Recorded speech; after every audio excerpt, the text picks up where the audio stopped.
you a question. Where do you want to go this summer?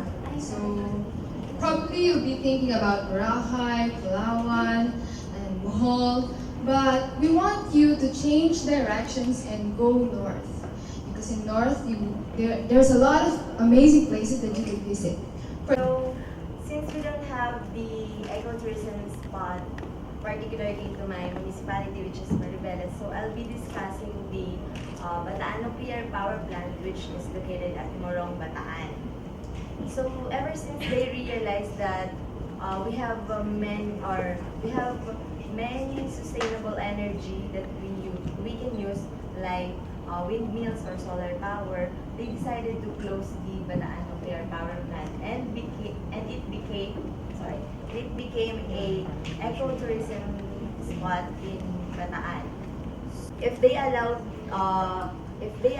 to open the nuclear power plant, it may destroy the environment and can affect to the people.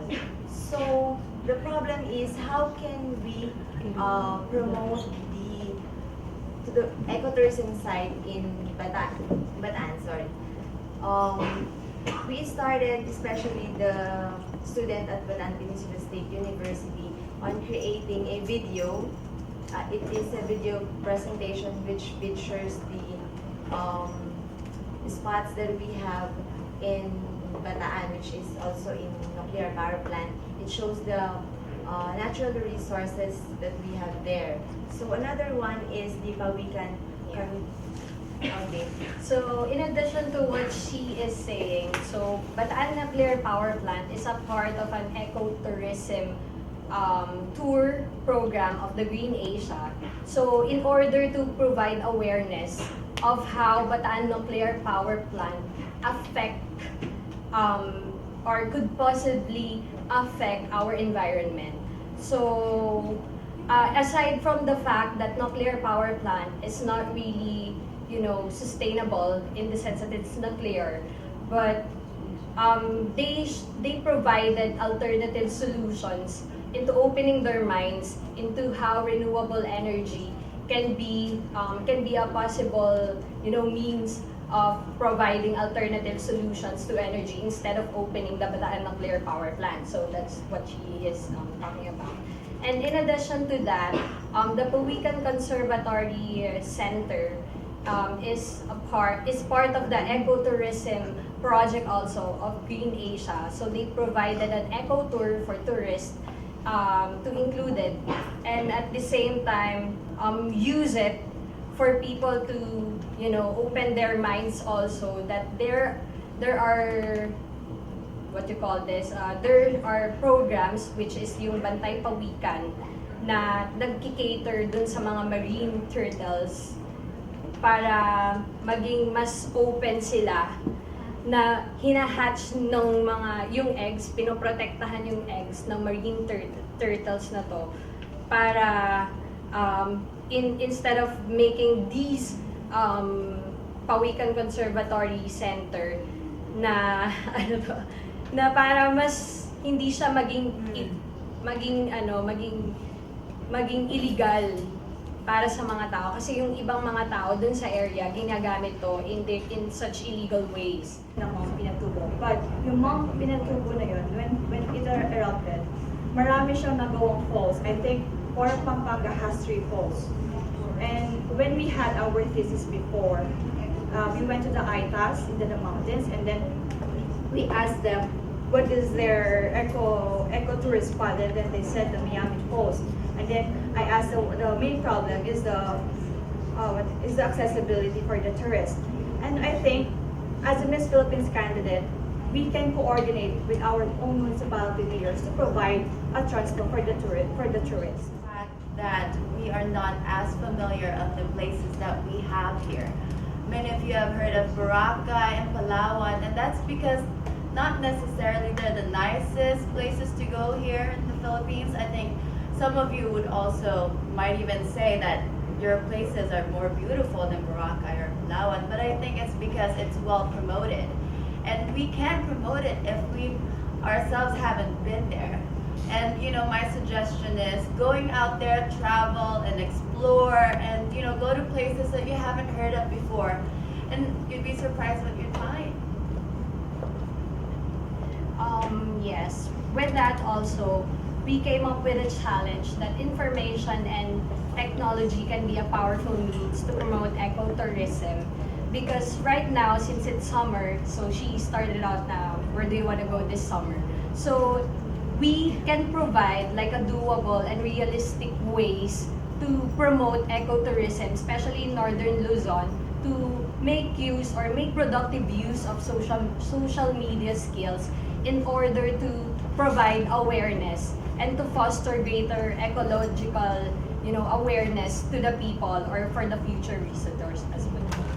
And in addition to that, since we have only a few tourist spots in North Luzon, I think there are a lot of places to be discovered yet.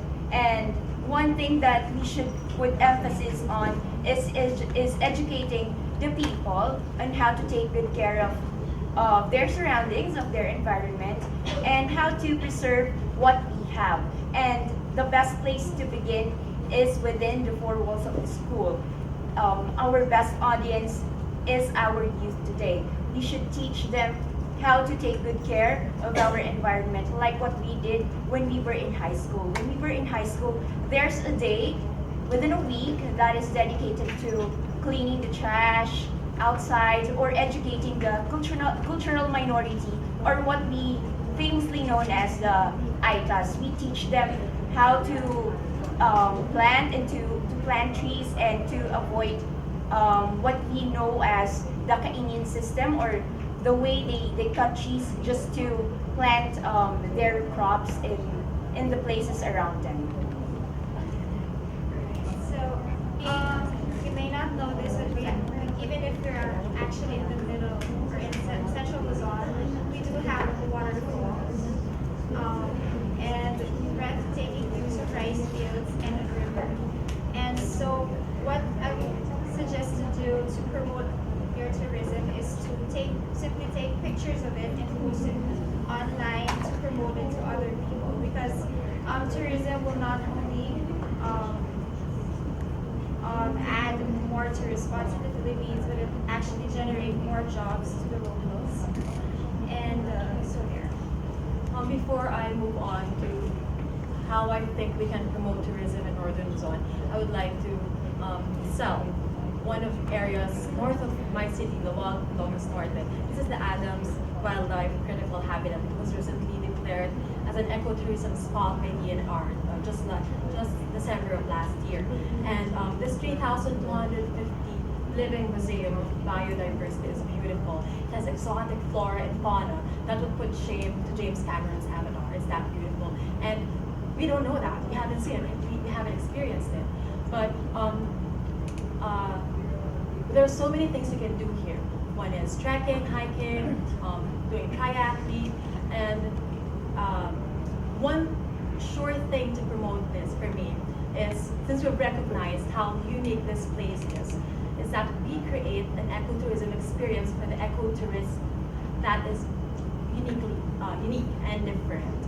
And once we do that, once we create an experience that they'll never forget, they will become the ambassadors of this tourist site. A lot of people don't know about San Leonardo. San Leonardo is at the center of the rice bowl for the Philippines.